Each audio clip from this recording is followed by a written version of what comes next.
उधर धनबाद के कुमारधोबी में झीलिया नदी ने विकराल रूप ले लिया है। लगातार हो रही बारिश से नदी का पानी करीब 200 घरों में घुस गया, जिससे निचले इलाकों में रहने वाले परिवार के साथ साथ किसी स्कूल या मंदिर में शरण लेने को ये मजबूर है अपने परिवारजनों के साथ। बिजली विभाग ने भी सुरक्षा की नजर से प्रभावित इलाकों की बिजली शुक्रवार सुबह से ही काट दी है। देखिए किस तरह से इस मानसून में झारखंड के अलग अलग हिस्सों से हम अपने दर्शकों को तस्वीरें दिखा रहे लगातार कि कई जगहों पर किस तरह से इस बरसात के पानी ने विकराल रूप लिया। कई जगह बाढ़ आ चुके हैं, कई जगह नदियां उफान पर है, कई जगह पर ये तस्वीरें देखिए किस तरह से बाढ़ आ जाने के बाद झीलिया नदी का पानी जो है घरों में घुस गया और ये लोग अब अपने घरों से निकलकर अपने परिवारजनों के साथ किसी स्कूल में रहने चले गए हैं। और बिजली विभाग ने भी सुरक्षा के मद्देनजर इन इलाकों में काफी घंटों से बिजली जो है वो काट दी है, लेकिन सैकड़ों घरों में नदी का पानी जो है, बाढ़ का पानी वो घुस गया है। निरसा की ये खबर दिखा रहे।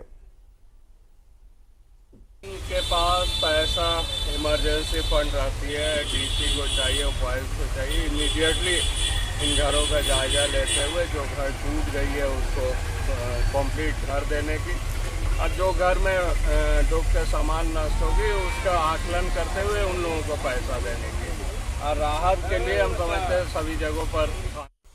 उधर गिरिडीह जामताड़ा मुख्य मार्ग पर महेश मुंडा रेलवे अंडरपास में जल जमाव होने से लोग परेशान हैं। अंडरपास से आना जाना अब मुश्किल हो गया है। लोग रेलवे ट्रैक से बाइक पास कर रहे हैं। जल जमाव में कार और अन्य वाहन फंस जाने की वजह से ट्रैक से लोग आ रहे हैं।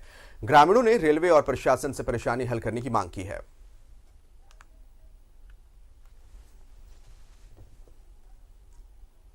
तो देखिए किस तरह से रेलवे अंडरपास में जल जमाव हो गया है।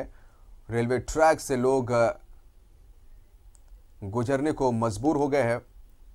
लगातार बारिश की वजह से जल जमाव हुआ है। गिरिडीह की ये खबर दिखा रहे हैं और देखिए लोग जान को जोखिम में डालकर बाइक से और पैदल किस तरह से रेलवे ट्रैक को पार कर रहे हैं। कहीं ना कहीं खतरा यहाँ पर है, इस बात का ख्याल रखना चाहिए। लेकिन दूसरी तरफ देखिए रेलवे अंडरपास में जहाँ से वाहन गुजरते हैं वहाँ पर किस तरह से पानी का जल जमाव हो गया है और इस वजह से लोग रेलवे अंडरपास से नहीं गुजर पा रहे हैं। कई वाहन जो जल जमाव हुआ है उसमें फंसे नजर आ रहे हैं और इस वजह से मजबूरी आप कह सकते हैं लोगों की कि लोग रेलवे ट्रैक को पार कर रहे हैं। ऐसे में कहीं ना कहीं खतरा जरूर मंडरा रहा है। इस बात का ख्याल यहाँ पर आम जनों को रखना चाहिए। रेलवे को भी इस बात पर ध्यान देना चाहिए कि लोग किस तरह से रेलवे ट्रैक को पार कर रहे हैं। और ज्यादा जानकारी के लिए सीधा रुख करते हैं गिरिडीह। हमारे संवाददाता श्रीकांत इस समय फोन लाइन पर जुड़ रहे हैं। श्रीकांत, जो तस्वीरें हम दर्शकों को दिखा पा रहे हैं, रेलवे अंडरपास में पानी का जल जमाव है, वाहन भी वहां पर फंसे हैं और शायद यही वजह है कि मजबूरी में जो लोग हैं वो टू व्हीलर से कहे, पैदल कहे, साइकिल लेकर कहे, आप वो रेलवे ट्रैक से गुजरे। कहीं ना कहीं ये खतरा मोल ले रहे हैं।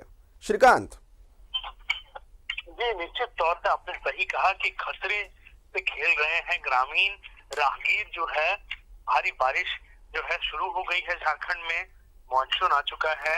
लगातार जो है वो कह सकते हैं हम कि 24 घंटे दिन के बारिश जो है लगातार हो रही है।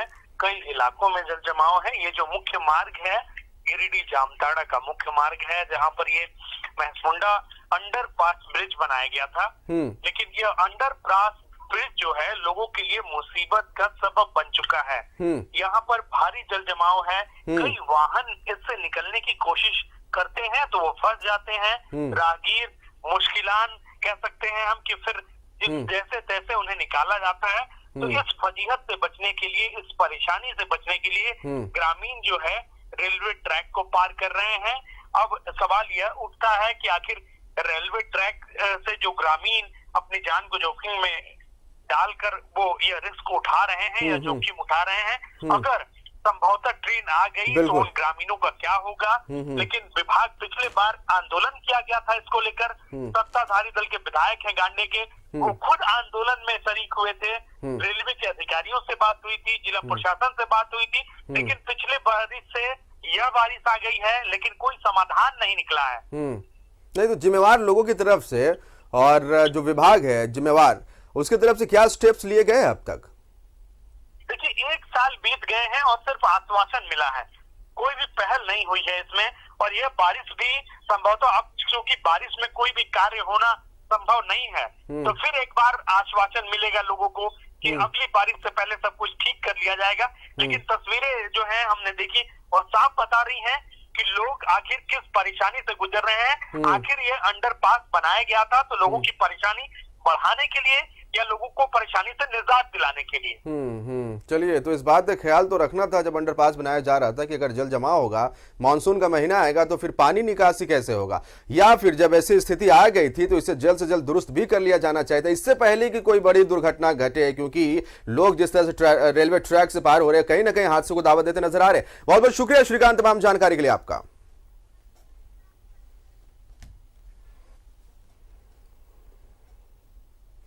चलिए बात करेंगे कैसे गांव की जो टापू बन गया है। गिरिडीह के गांव की ये तस्वीर आपको इस समय सोचने पर मजबूर कर देगी कि आखिर यहाँ के लोग कैसे जीवन गुजारते होंगे। आपको बता दें कि यहाँ आने की सुविधा है और ना ही यहाँ से निकलने की सुविधा है। इस गांव में जो तस्वीरें इस समय निकल रही इस मानसून के महीने में कितनी भयावह तस्वीर हो गई है, आप भी देखिए इससे और समझिए कि किस तरह से इस मानसून में यहां के रहने वाले लोगों को परेशानियों का सामना करना पड़ रहा है। सरकार द्वारा जहां हर गांव को मुख्यालय से जोड़ने के दावे गावा पहुंचते ही खोखले नजर आते हैं। गावा प्रखंड के बादीडीह पंचायत में एक गांव है खंडौत, जहां तक पहुंचने के लिए नदी में पुल नहीं रहने की वजह से लोगों को काफी परेशानियों का सामना करना पड़ रहा है। 50 घरों और 500 की आबादी वाले इस गांव में जाने के लिए नदी पार करना पड़ता है।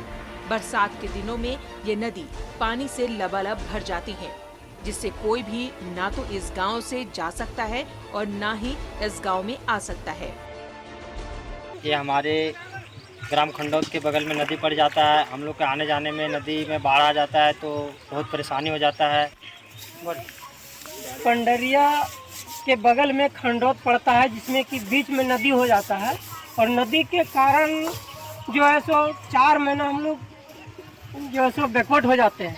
4 महीने के अंदर पुलिया कुछ नहीं, इसलिए हरी बीमारी में हम लोग परेशानी झेलना पड़ता है। ट्रीटमेंट करने के लिए ले नहीं जा पाते हैं और कोई भी काम को कर भी आसानी से नहीं पाते हैं। गांव के बगल में नदी है जिसमें बरसात के दिनों में बाढ़ आ जाती है, जिससे लोगों का गांव से निकलना मुश्किल हो जाता है। कोई भी सामान की जरूरत पड़ती है तो उसे नहीं ला पाते। एक ग्राम खंडौत है जो बादीडीह पंचायत के अंतर्गत आता है। बरसात में हम लोगों को 3-4 महीना काफ़ी परेशानियों का सामना करना पड़ता है। यदि किसी डिलीवरी पेशेंट होता है तो एम्बुलेंस 108 एम्बुलेंस भी यहाँ तक नहीं पहुँच पाती है। खंडौत गांव में जाने के लिए रास्ते में नदी पड़ती है, जिसमें बरसात के दिनों में पानी भर जाती है, जिसके कारण गांव के लोग गांव से बाहर नहीं निकल पाते। बहुत जरूरी पड़ने पर जान जोखिम में डालकर नदी पार करना पड़ता है। न्यूज़ 11 भारत के लिए गांवा से संदीप बर्णवाल की रिपोर्ट।